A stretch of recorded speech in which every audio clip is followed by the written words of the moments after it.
Vous pensez que la guerre, c'est comme un téléfilm. C'est ce que vous voyez à la télévision. Une nouvelle expérience à vivre aussi. Avoir des choses à se raconter, que dans tel quartier, il y avait ça. C'est ça pour vous la guerre, mais c'est pas ça. Il y a plus que cela. Mon ami me dira ce jour-là, priez que jamais la guerre ne vienne. C'est pourquoi aujourd'hui nous allons prier pour qu'il n'y ait jamais plus de guerre dans notre pays. La guerre sera toujours une mauvaise chose et le restera. Bien aimé, il y a des pays qui ont des grands problèmes. Aux États-Unis, il y a des grands problèmes. Vous voyez, quand tu regardes ce pays de loin, tu penses que tout est parfait. Quand tu y voyages, mais je vous assure, les États-Unis sont divisés à un niveau. Il y en a qui sont pour, il y en a qui sont contre. Mais c'est terrible. Mais jamais ils ne pensent à la guerre. Pourquoi? Ils ont fait la guerre. Il y a eu la guerre du Nord et du Sud. Les Américains se sont entretués à un niveau pas possible. Mais après, ils ont dit, plus jamais nous ne ferons cela. Plus jamais. Et lorsque tu vas à Brazzaville, tu vas voir un tank. Et puis ils ont écrit à côté du char de combat, plus jamais ça. Pourquoi? Ça a laissé des traces. Sachez, mes frères et sœurs, que la première guerre n'a pas eu lieu sur la terre. La première guerre a eu lieu dans le monde spirituel. C'est la guerre déclenchée par Lucifer. Lucifer était l'un des principaux généraux de Dieu et il a cherché à faire un coup d'État. Oui, un coup d'État politique. Il a voulu remplacer Dieu, il a voulu le trône de Dieu, la place de Dieu. Il a même influencé le 1/3 de l'armée de Dieu. Et il fut précipité sur la terre. Lui qui s'appelait l'ange de lumière est devenu le prince de ténèbres. Lui qui s'appelait l'ange de lumière est devenu le diable Satan. Lui qui dirigeait l'adoration au ciel et l'esprit le plus chassé sur la terre, il a été déchu. Voici l'une des conséquences de la guerre, la déchéance. On recule. Lucifer est devenu le diable, il a reculé. Lucifer est devenu un esprit impur, il a reculé. Les anges qui l'ont suivi ont reculé sont devenus des démons. Et sachez cela, la guerre amène la déchéance. La guerre transforme négativement. La guerre peut changer un voisin gentil en un meurtrier. La guerre peut changer un militaire paisible en un assassin. La guerre peut faire reculer un pays développé et il devient un pays sous-développé. La guerre amène la déchéance. N'aimez pas la guerre, ne citez pas ce nom. Et la Bible nous parle d'une autre guerre fratricide entre deux frères, provoquée par la jalousie, parce que la jalousie aussi déclenche des guerres. La jalousie entre les nations déclenche les guerres. Pourquoi ils ont beaucoup et pas nous? Ça amène aussi des guerres. Et Caïn fait une prière qui n'est pas exaucée. Abel fait une autre prière qui est exaucée. Et cela déclenche une jalousie. Caïn décide de tuer Abel et tue Abel. Et cette guerre engendre un meurtrier, engendre un homme maudit. Tous les militaires qui tuent dans la guerre des innocents sont maudits. C'est pourquoi à l'étranger, il y a des hôpitaux pour les soldats. Parce qu'il y a des militaires qui reviennent de la guerre fous d'avoir tué des innocents. Et aujourd'hui, avec le développement de la technologie, la guerre ressemble à un jeu Nintendo. Ça se passe sur écran. Tu appuies un bouton et il y a une bombe qui quitte quelque part et qui tombe ailleurs et tu vois seulement de la fumée alors qu'il y a toute une famille qui est rasée. Et il y a des militaires qui reviennent des guerres traumatisés d'avoir tué, d'avoir fait du mal. La guerre amène la malédiction sur des générations et des générations. Quand tu prends une arme qui t'est donnée par le gouvernement afin de protéger la société, protéger les civils, mais tu retournes cette arme pour les tuer, tu es maudit Et le sang des innocents maudit la terre. Il y a des nations qui sont maudites parce que la terre a reçu tellement de sang innocent et que la nation est maudite parce que le sang parle, écrit vengeance. Tu peux tuer un homme dans le secret, tu l'enterres et personne ne sait. Son sang criera contre toi et amènera la malédiction dans ta vie. La guerre amène la malédiction. Et ce passage d'Apocalypse 14, versets 14 à 20 que je viens de vous lire est une prophétie. Une prophétie donnée par l'apôtre Jean qui était aussi un prophète. Jean était un prophète extraordinaire. Il a pu voir ce qui va se passer après même notre temps. Il a vu la fin du monde. Il a vu la troisième guerre mondiale. Il y a eu 2 grandes guerres mondiales avec les Allemands. Mais sachez qu'il y a une 3e guerre mondiale qui se prépare. Toutes ces nations qui s'arment de plus en plus, tous ces essais nucléaires préparent la plus grande guerre au monde. Toutes ces alliances de paix qui sont brisées et brisées encore. Cette guerre en Orient prépare la plus grande guerre au monde. Et cette guerre aura comme centre Israël et va se passer dans ce qu'on appelle la vallée de Megiddo et s'appellera l'Armageddon. Ça s'appelle Armageddon parce que le lieu de la guerre est une vallée appelée Megiddo. Et lorsque le prophète Jean voit la guerre, il voit au départ des raisins, mais plus tard il voit en soi que ce n'est pas du raisin foulé, c'est le sang répandu sur une surface de 1600 stades qui équivalent à 300 kilomètres.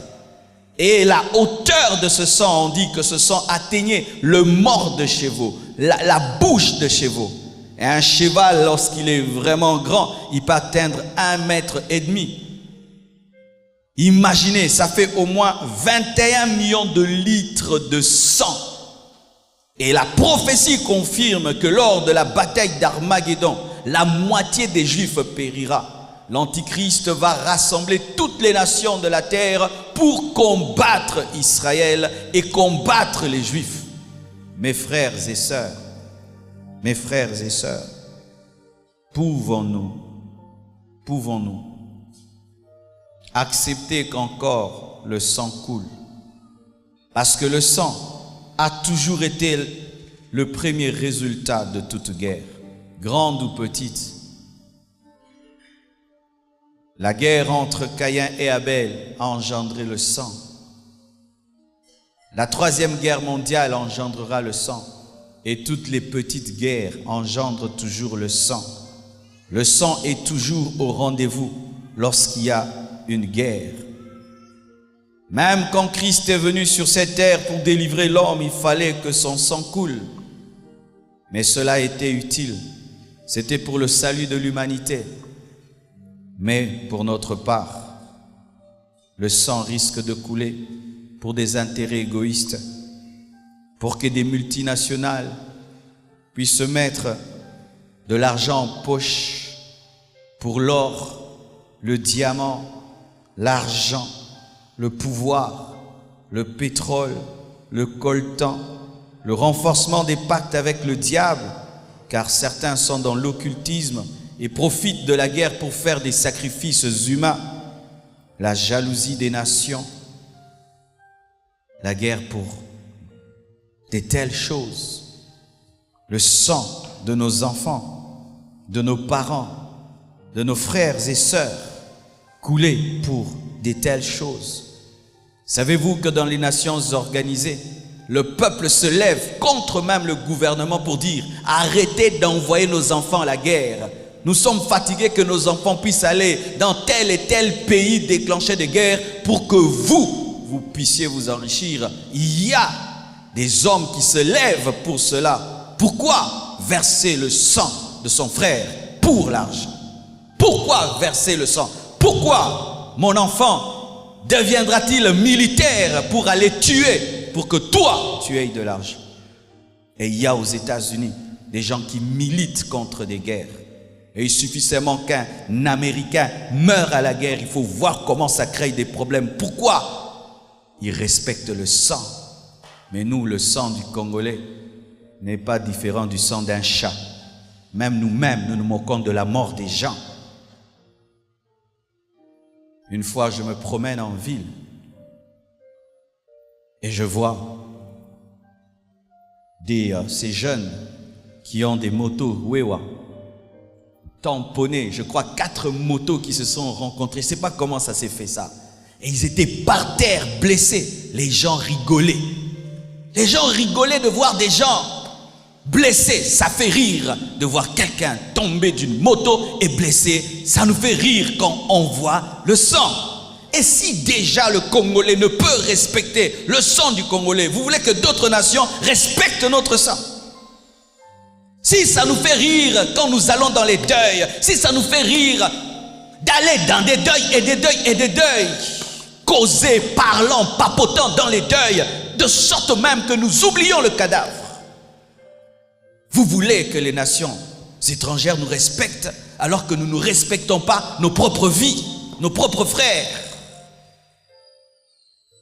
Un Congolais peut tomber là maintenant, personne ne va penser l'amener à l'hôpital.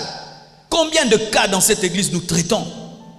Des parents, l'enfant est malade et ils ne veulent même pas sortir de l'argent pour que l'enfant soit opéré. Ils disent, tu pries à la compassion, que la compassion prenne soin de toi. Et nous payons comme ça. Des parents pareils. Et quand un tel homme devient militaire, il va vous tuer comme des insectes.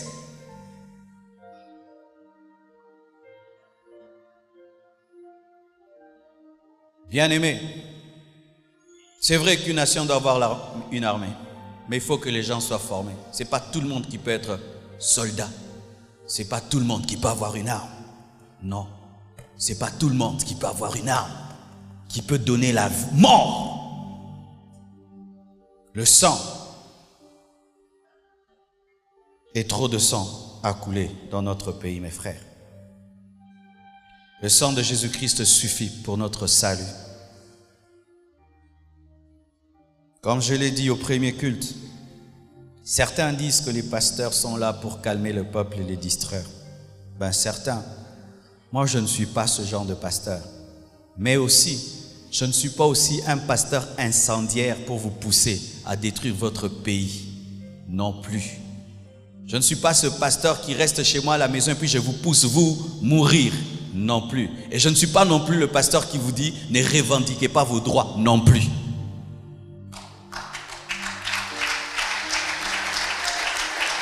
Quelle est ma position? Ma position, la voici. Je suis pour la revendication, mais pacifique. Et je suis contre la guerre. Je suis pour qu'un homme puisse dire, mais telle autorité a pris ma maison, c'est ma maison. Mais oui, c'est ton droit. Si c'est ta maison, tu as le droit. Si je ne te prêche pas ça, je suis un pasteur menteur. Oui, si tu dis qu'on me paye 50 $, mais le SMIG c'est 100 $, il faut ajouter mon salaire. C'est ton droit, il n'y a pas de péché à cela. Mais quand tu réclames ton SMIG et tu casses les maisons des gens, tu insultes les gens, tu détruis le stade, tu détruis la route, là non. Quand tu revendiques et tu prends des armes et tu commences à tuer les gens parce que tu as une revendication, là non, parce que la vie humaine est plus élevée que tes droits. Revendiquez, mais dans la paix. Ne détruisez pas, n'insultez pas. Mes frères et sœurs, j'aimerais vous parler de l'envers du décor. Des choses qui se passent au-delà de ce que nous voyons. Des choses dont on parle rarement lorsqu'il s'agit de guerre. Vous voyez, quand vous regardez ce mur, il est beau, n'est-ce pas? Quand vous voyez ces écrans, c'est très beau.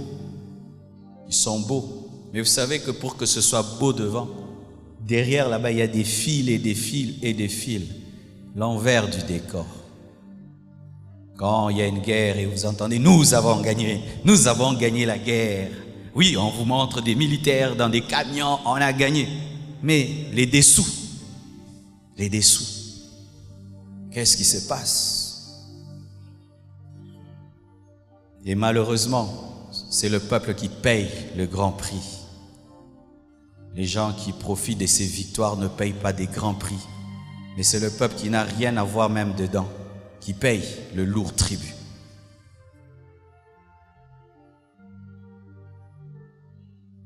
Parce que quand la guerre commence dans un pays, même les civils, on leur donne des armes. Et tu prends l'arme et tu vas tuer tes frères. On arme même des jeunes. Viens, prends, tu pars. Et toi tu dis, je suis en train de faire pour ma nation. Tu es sûr? Tu es sûr que c'est pour ta nation que tu fais ça?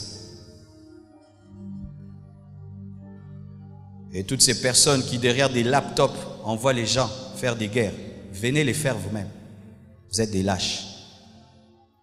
Poussant les autres derrière des ordinateurs. Faites. Tu es lâche, mais un courageux sur Facebook. Tout le monde sur Facebook est courageux. Sur YouTube, tout le monde est courageux. Voici l'envers du décor. La guerre amène la terreur. Vous voyez le fait même, je parle de la guerre, comment vous êtes calme. Mais il n'y a même pas un bruit de fusil. Mais la vraie, la terreur, la peur, la panique.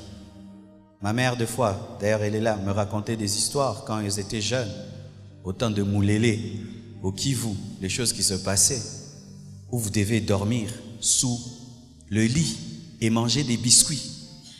Sous des lits, mangeant des biscuits. Toi et toute ta famille, sous les lits, mangeant les biscuits, dans le noir. Tu ne peux pas allumer la lampe avec des bougies. Et il faut y mettre du sel pour que la bougie ne finisse pas. On devient ingénieux. La peur, la terreur. Mes frères, une arme, un petit pistolet, c'est autre chose qu'entendre un coup de mortier. Une bombe, une roquette tomber à côté de toi. Lorsque j'habitais une maison qui n'avait pas de mur, un jour, des hommes armés sont venus autour de ma maison et il y a eu des coups de balle. Mes frères et sœurs, pasteur que je suis, j'ai tout fait pour garder mon contrôle, mais ça remuait mes intestins. Je me suis retrouvé à genoux, pas pour prier. Imagine, tu entends ça pendant 5 heures du temps, toute une journée, et tu vois là, la maison là tombe, c'est là tombe.